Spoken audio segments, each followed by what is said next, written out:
Yeah. What's going on, y'all? Welcome back to another edition of Gen Sports Corner. We're going live today because we got a lot to talk about.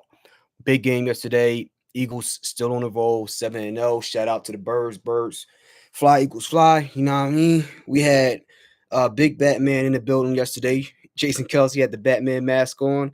And man, boy, was it good timing because AJ Brown came out and just lit it up, man. Made everybody look small. Look, 3 touchdowns through the air.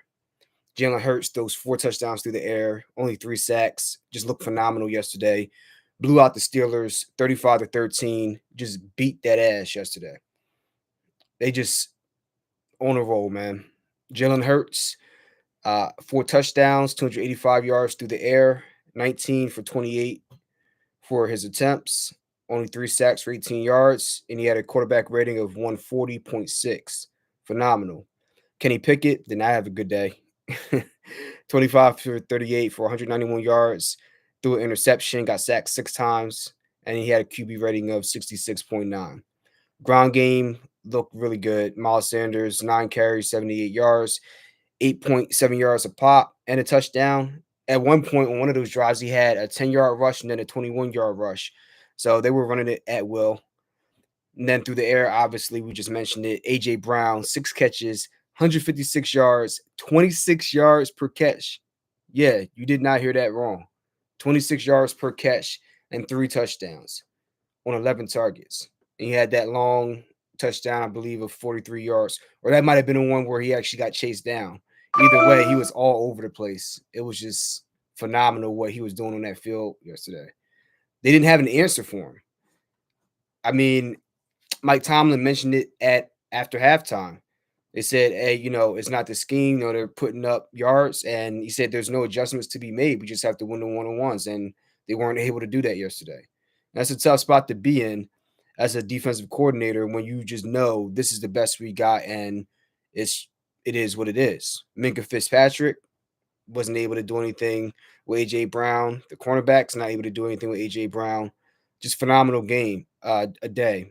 And the funny thing about that is, if it's not AJ Brown this week, it'll be Devontae Smith next week, or Dallas Goddard the next week, or Miles Sanders.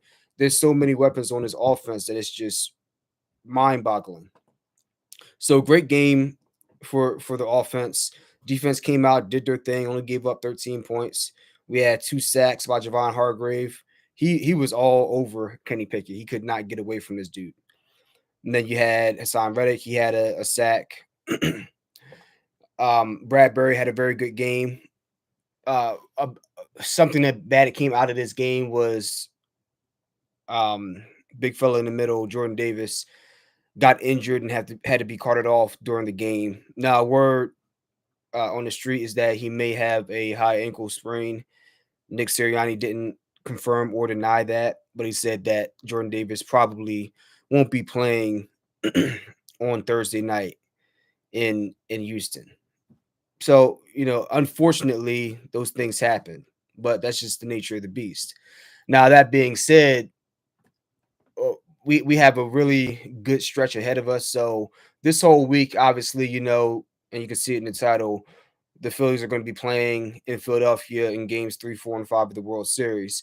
Now, news just broke tonight that game 3 in Philly will be postponed. So instead of being Halloween night tonight, it's going to be tomorrow in Philadelphia. So we had some rain here and they had to call the game off.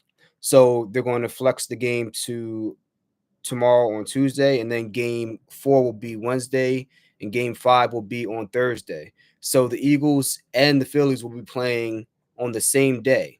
So the Eagles will be down in Houston playing a Houston-based team in the Texans, and the Phillies will be playing a Houston-based team in the Astros up in Philadelphia. So it's just really ironic that you'll just have this Philly-Houston rivalry all day long on Thursday, with Thursday Night Football prime time, and then obviously the World Series. So, hey, a lot going on.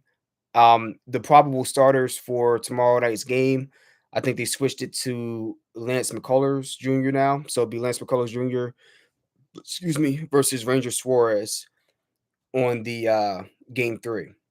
So I'll go into detail about what I think about the game tomorrow with the Phillies.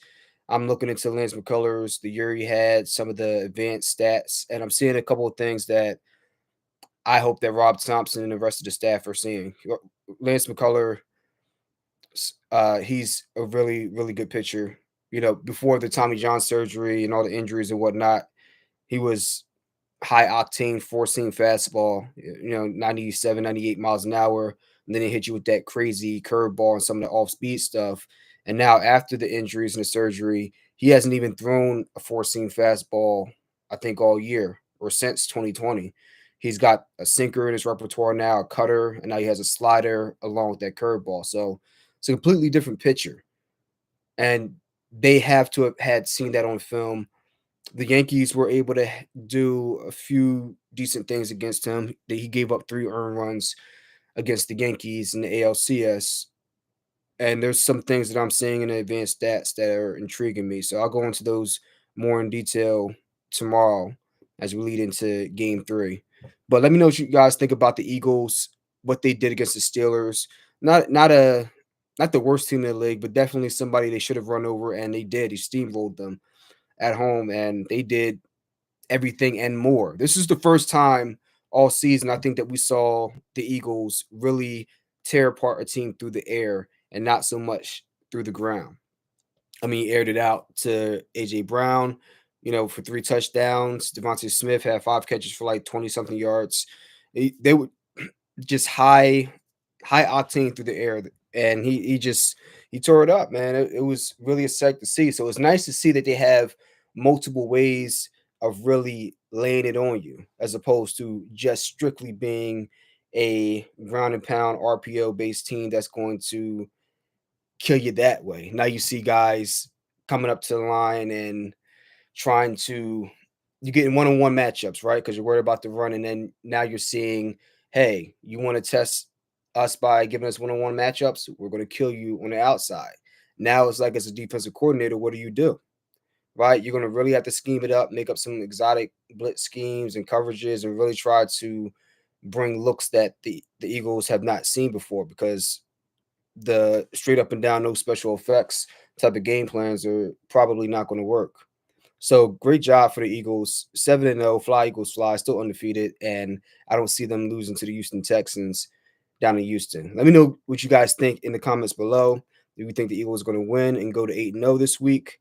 Uh, Leave a W in the chat if you think so. If you don't, you can leave it L, whatever. But I'm picking us to go 8-0, and I'll give you my predictions for the Phillies game tomorrow.